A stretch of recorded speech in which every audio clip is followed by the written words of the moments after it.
Imaginez cette scène. Vous êtes à Rome, devant le Vatican, il y a deux mendiants. L'un porte une croix et l'autre une étoile de David. Les passants défilent et tous évitent le juif et glissent quelques pièces à son voisin chrétien. Un jour, le pape passe par là, observe la scène, s'approche du juif et lui dit avec sollicitude « Mon brave, ce n'est pas le bon endroit pour vous, allez ailleurs ». Le juif hoche la tête, se tourne vers son compagnon et lui souffle « Moïse, tu as entendu? Ce goy veut nous apprendre le marketing ». Cette blague, au-delà de son humour juif bien connu, révèle une vérité crue. Tout peut être commercé, sauf l'argent lui-même. C'est là que la Torah introduit un principe fondamental qui défie notre vision moderne du monde. Il est interdit, selon la Torah, de prêter de l'argent avec intérêt. Tout se commerce, sauf l'argent. Un ami vous demande un prêt, par exemple, et vous pensez à une solution gagnant-gagnant, un petit 5% de retour, normal, non? Et pourtant, la Torah nous dit non, il est interdit de le faire, même pour un centime. Même si vous perdiez des intérêts en banque, et même si c'est un prêt « sûr » entre guillemets, et même si votre emprunteur est d'accord. Pourquoi? Pourquoi peut-on louer une maison, une voiture, un champ, une robe de mariée, mais pas de l'argent? Parce que dans la Torah, l'argent n'est pas un objet, c'est une responsabilité, une énergie, une force vitale. Et quand quelqu'un vous demande un prêt, ce n'est pas une opportunité commerciale pour vous, c'est une détresse humaine qui fait appel à vous. La Torah utilise un mot puissant pour désigner les prêts à intérêt. Necher, morsure, comme une morsure de serpent. Elle ne fait pas mal au début, au contraire, elle soulage, elle rassure. Mais ensuite, le poison, l'arsenic se répand, les dettes s'accumulent et un jour, tout s'écroule. Ce n'est pas qu'un raisonnement financier, c'est un cri éthique. Et la Gemara nous raconte un récit bouleversant à ce propos. Un chef d'entreprise, un menuisier, embauche un assistant. Mais le chef d'entreprise est en crise financière et il demande un prêt à son assistant. L'assistant accepte à condition que ce soit la femme du menuisier qui vienne chercher l'argent. Elle y va et elle disparaît 3 jours, tiens. Le menuisier interroge l'assistant qui lui répond « Ta femme t'a quitté, tu devrais divorcer ». Et il le fait. Et l'assistant, vous l'avez compris, épouse la femme. Plus tard, ce pauvre menuisier ne peut plus rembourser le prêt. Et il devient finalement l'esclave de celui qui lui a tout pris. La Gemara conclut, à ce moment-là précis, le décret de la destruction de Jérusalem fut scellé. Pourquoi? Parce qu'une société où l'argent devient un outil de domination de l'autre n'a plus de cœur, plus d'âme.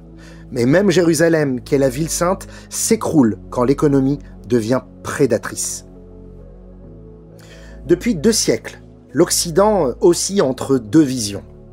D'un côté, on a le capitalisme, qui glorifie la liberté, la réussite personnelle, la propriété privée. Il stimule l'innovation, mais il creuse les inégalités et laisse les faibles derrière. D'un autre côté, nous avons le socialisme, ou plus anciennement le communisme, qui veut abolir ces injustices par la collectivisation des richesses. Mais trop souvent, il écrase la liberté individuelle, la créativité ou même l'identité. Et la Torah dans tout cela? Eh bien, la Torah ne choisit ni l'un ni l'autre. Elle crée une 3e voie. Une voie qui affirme la liberté économique, mais jamais au détriment de la solidarité. Une voie qui respecte la propriété, mais en la rappelant à sa mission morale. Une voie où chacun peut grandir sans jamais écraser l'autre. La Torah nous propose d'ailleurs 3 piliers pour une économie juste et humaine. Premier pilier, la Shemitah, la fameuse économie qui fait une pause. Tous les 7 ans, la terre devient accessible à tous. Les récoltes ne sont plus commercialisées, elles sont ouvertes aux pauvres, aux étrangers et aux animaux. Le message pour nous, c'est que ta richesse ne t'appartient pas en absolu. Elle est un dépôt. Et parfois, tu dois la partager sans rien recevoir. Deuxième pilier, le Yovel, la remise à zéro sociale. Tous les 50 ans, les terres reviennent aux familles d'origine. Les dettes s'effacent et les esclaves sont libérés. Le message pour toi, c'est que personne ne reste condamné. La société doit offrir à chacun une vraie 2e chance. Troisième pilier, l'interdiction des intérêts, la fraternité dans l'économie, qu'on a cité précédemment. Tu peux prêter et même tu dois prêter, mais sans profit. Parce que quand ton frère s'effondre, tu dois tendre la main, tu ne dois pas compter et tu ne dois attendre aucun intérêt. Le message pour nous, c'est qu'il y a des moments où tu dois être un frère et non un investisseur. Nous vivons dans un monde où l'économie est complexe, globalisée, technologique, mais les valeurs de la Torah sont plus actuelles que jamais. Premièrement, le prêt sans intérêt devient un acte radical de compassion. Deuxièmement, le Yovel inspire les politiques de ce monde, la politique de remise de dettes, d'accès à la terre. Et troisièmement, la Shemitah devient une pause écologique, sociale, mentale, dans un monde épuisé. La Torah ne rêve pas d'un paradis économique, elle exige un équilibre, finalement une tension féconde entre liberté et responsabilité. Et là, je vous propose une réflexion parallèle. Et si l'interdiction de prêter avec intérêt n'était pas là seulement pour protéger le pauvre, mais aussi pour réveiller le riche? Quand un homme dit « j'ai travaillé toute ma vie, maintenant mon argent va travailler pour moi », il croit qu'il a gagné, mais la Torah te dit non, tu t'es éteint. Vivre, c'est agir, créer, donner, se dépasser. Laisser l'argent travailler à ta place, c'est laisser ton âme s'endormir. Comme le rabbi l'avait dit à un homme d'affaires de 80 ans, Moshe Rabbeinu a commencé à 80 ans à travailler. Tant que tu regardes vers l'avant, tu es jeune.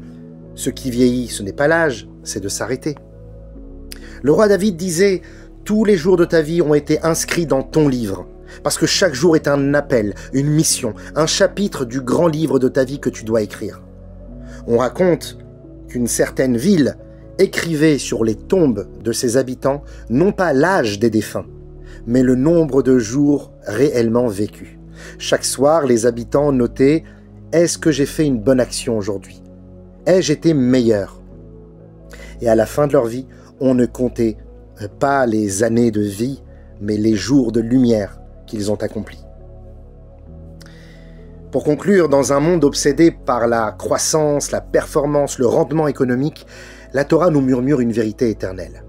Tu n'es pas né pour faire fructifier ton compte en banque, tu es né pour faire fructifier ton âme. La vraie richesse, c'est ce que tu donnes aux autres, ce que tu construis, ce que tu inspires. Alors, n'abandonnez jamais votre pouvoir, non pas d'achat, mais d'agir.